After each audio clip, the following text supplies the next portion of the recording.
Hello friends, आज का topic है द लखनऊ पैक्ट। तो इसे कैसे लिखना है तो आज मैं बताऊंगी। तो पहले इसके बारे में हम जान लेते हैं कि ये लखनऊ समझौता क्या है। तो लखनऊ समझौता दिसंबर 1916 को भारतीय राष्ट्रीय कांग्रेस और अखिल भारतीय मुस्लिम लीग द्वारा किया गया समझौता है, जो 29 दिसंबर 1916 को लखनऊ अधिवेशन में भारतीय राष्ट्रीय कांग्रेस द्वारा और 31 दिसंबर 1916 को अखिल भारतीय मुस्लिम लीग द्वारा पारित किया गया। मोहम्मद अली जिन्ना ने हिंदू मुस्लिम एकता पर जोर देते हुए मुस्लिम लीग के साथ लखनऊ समझौता करवाया था। मोहम्मद अली जिन्ना अखिल भारतीय मुस्लिम लीग के अध्यक्ष की हैसियत से संवैधानिक सुधारों की संयुक्त कांग्रेस लीग योजना पेश की। इस योजना के अंतर्गत कांग्रेस एवं लीग अलग अलग संवैधानिक संस्कार के लिए एक ही प्रस्ताव लिया और दोनों ही एक साथ होकर आंदोलन चलाने की सिद्धांत लिया। इसके फलस्वरूप क्या हुआ? इसके फलस्वरूप कांग्रेस मुस्लिम लीग की जो स्वराज की जो लक्ष्य थी वो उसको मान लिया था एंड कांग्रेस भी मुस्लिम लीग के अलग निर्वाचन क्षेत्र की जो मांग थी उसको मान लिया था। ठीक हुआ था कि जिन प्रांत में अल्पसंख्यक सदस्य थे वहाँ पर अनुपात से अधिक प्रतिनिधित्व देने की व्यवस्था की जाएगी। इस समझौते को लखनऊ पैक्ट कहते हैं। इस चुक्ति के माध्यम से क्या हुआ, जो प्रतिष्ठान थे, जो दो ग्रुप थे, अपने मत को लेकर जो विरोध थे उसे भूलकर एक साथ ब्रिटिश सरकार के पास से अपने संवैधानिक अधिकार के लिए एकजुट हुए। तो this agreement actually prove that they have religious differences, but when it call for country, they always be together।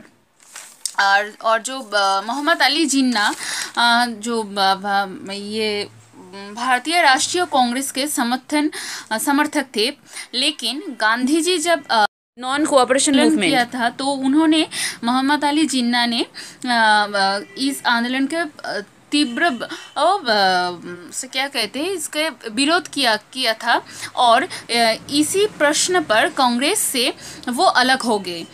इसके बाद से उनके ऊपर हिंदू राज्य की स्थापना की भय का भूत सवार हो गया। उन्हें ये गलतफहमी हो गई थी कि हिंदू बहुल हिंदुस्तान में मुसलमानों को उचित प्रतिनिधित्व मिल नहीं सकता। सो वो एक नए राष्ट्रीय पाकिस्तान की स्थापना के घोर समर्थक और प्रोचक हो गए। उन्हें अंग्रेजों का कूटनैतिक समर्थन भी मिला था। 1940 में उन्होंने धार्मिक आधार पर भारत के विभाजन तथा मुस्लिम बहुसंख्यक प्रांतों को मिलाकर पाकिस्तान बनाने की एक मांग की थी। बहुत कुछ उन्हीं वजह से 1947 में भारत का विभाजन और पाकिस्तान की स्थापना हुई।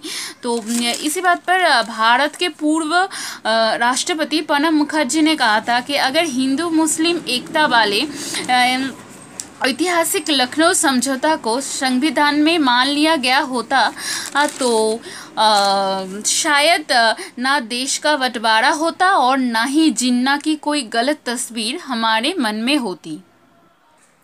अब आते हैं इसे तो आप लोगों को इसके बारे में थोड़ा सा एक कॉन्सेप्ट क्लियर हो गया जे लखनऊ पर क्या है, किस आधार पर ये एग्रीमेंट हुआ था। तो आज का जो क्वेश्चन है ये है लखनऊ पैक्ट, ये एग्रीमेंट कब साइन किया गया था? ये ब्रॉड में और ये शॉर्ट में भी लिखा हुआ है and the clauses of Lucknow pact, ये आज का क्वेश्चन है। तो स्टार्ट करते हैं इसे कैसे लिखना है। The Lucknow Pact 1916. Efforts were being made to bring the Congress and the Muslim League to reach an agreement on the scheme of political reforms in India. In 1915, both of them met at Bombay, where the leaders of both the parties forged a joint plan of pass toward constitutional reforms. ये देख लीजिए इतना तक।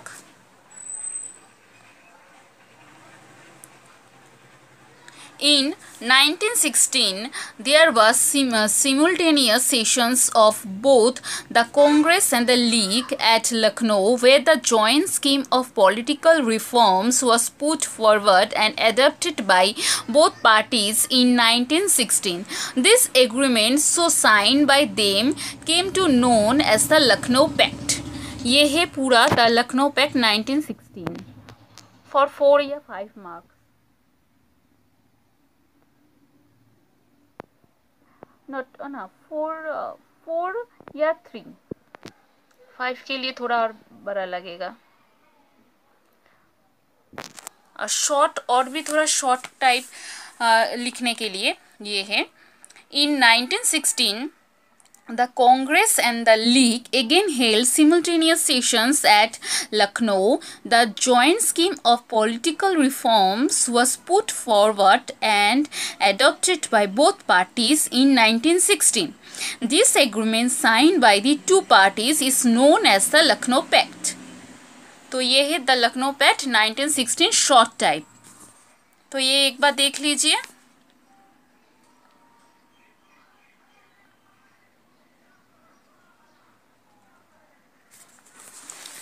Now the clauses of Lucknow pact. तो ये 2 types का answer मैंने लिखा हुआ है. एक जो लोग बड़ा क्वेश्चन आंसर पढ़ना पसंद करते हैं तो ये 10 पॉइंट से,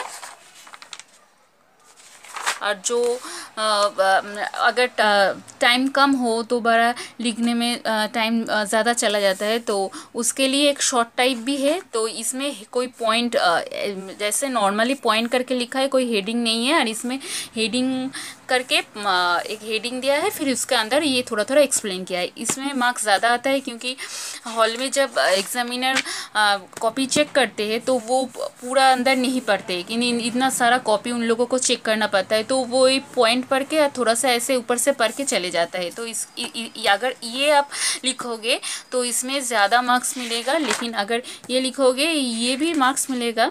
इसे तो प्रॉपरली जैसे लिखा हुआ है ऐसे पढ़ के फिर लिखना पड़ेगा.